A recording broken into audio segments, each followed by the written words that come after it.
So Tuesday night, and we're lucky enough to have a chance to have a quick chat with Josh Oatham, who's taken over as not only the head of women's football, but the first team That's correct. manager as well. Welcome to the Nuts and Bolts. Thank you. Yeah, very nice to be here. You've obviously had, last decade or so in women's football. You've been at Charlton, Billericay, Gillingham, is that right? That's and correct, yeah. Quite a bit of success along the way.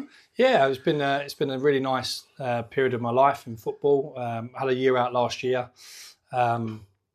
just sort of balancing between sort of work and football. I felt about that balance really nice up to that point. But it was nice to have a year out, sort of really reflect on what I want to do next and not rush the next decision. And I think that obviously heard about sort of the changes that were being made, and interested to find out more about the club. First of all, we had about 3 weeks of discussions about the plans and the what the objectives going forward would be, and I think that we've really come together and put a good plan together. We've got Mark Mason obviously involved, who will really help drive this club forward in terms of, yes, on a financial front, but also on a business sort of operational sort of role. And he's been really good. I mean, we've had lots of good discussions.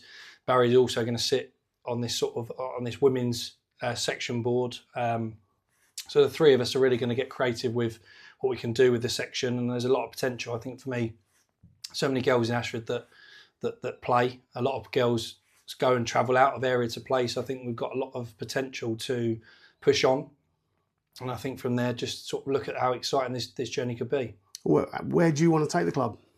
Well, I think for me, it's we obviously want to go as far as we can, but I mean the Women's National League would obviously be, which is Tier 4, would be obviously the goal, I would say. But I think we need to do that in a really sort of methodical and clever way. I don't think we can start spending money like other clubs do and then not sustain that. I think we need to be sensible how we progress things, and I think that's pretty much how we've discussed it. I think we have to return first of all into Step 5. Obviously the relegation from last season, unfortunately at the wrong end of the division this year.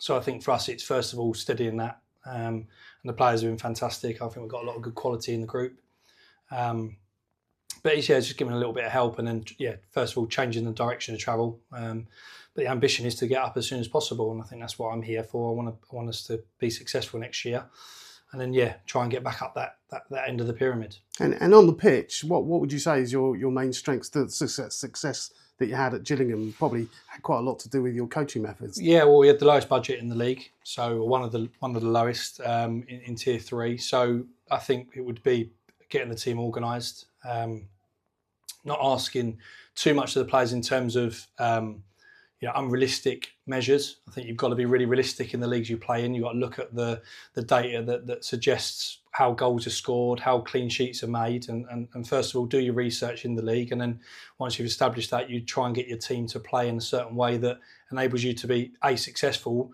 but B, try and have a bit of style, because you want to have young girls come along and go, I want to be in that first team one day. So I think it's a real fine balance. We don't want to be naive and play outstanding football but get no points. But there has to really, for me, I want to be excited watching my teams play.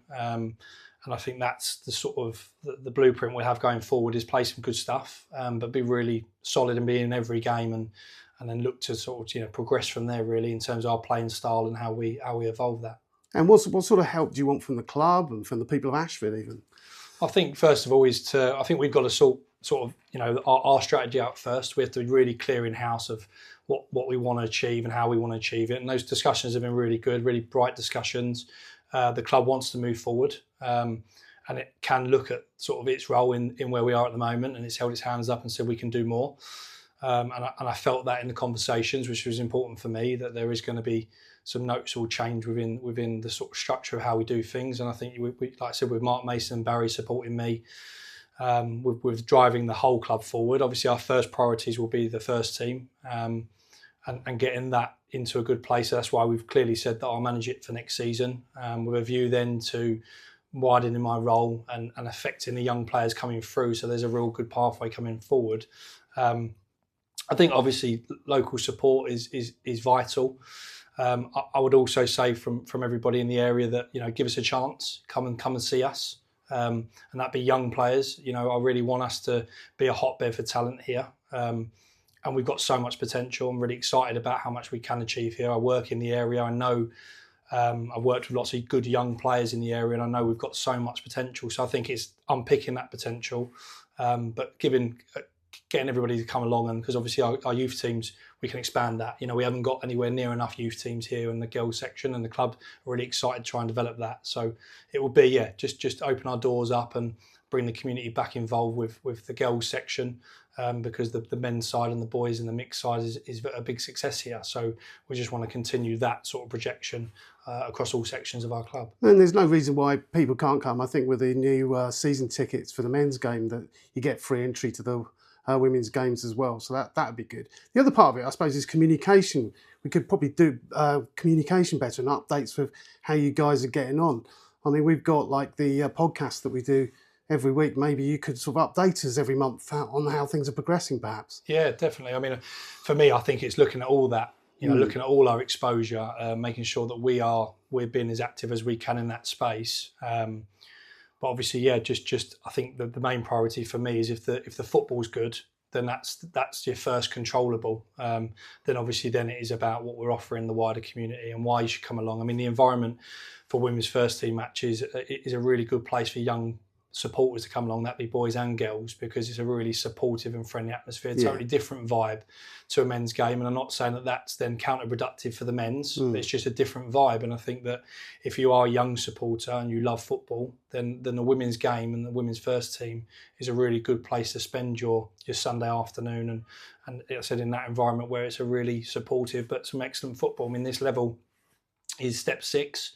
And you've got some really good teams in it, and even the level above, you've got some top teams that are, maybe league football sides. So I think it's about, first of all, we've got to do our bit now and get to grips with what we're doing, make our changes, do our controllables, and then we can look at how that then affects the wider community. Well, there's a massive opportunity, isn't it? We're a big town, lots of talent here.